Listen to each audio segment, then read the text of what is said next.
আসসালামু আলাইকুম। গত কয়েকদিন আগে আমরা কুরবানির গরু কেনার উদ্দেশ্যে হাটে যাই। তো হাটে যাওয়ার পর দেখি গরুসহ মানুষের প্রচণ্ড ভিড়াভিড়ি। আসলে কুরবানির হাট বলে কথা। আমাদের এই দিকে বৃষ্টি হওয়ার কারণে হাটের মধ্যে অনেক কাদা ছিল। সব মিলে হাটের মধ্যে ভিডিও করার মতো কোনো পরিস্থিতি ছিল না। তো যাই হোক, অনেক গরু দেখার পর আমাদের একটা গরু পছন্দ হয়ে যায়।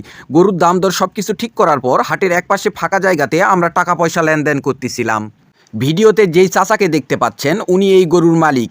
একটা প্রাণীর প্রতি মানুষের যে কতটুকু ভালোবাসা থাকতে পারে এই চাচাই তার বাস্তব উদাহরণ।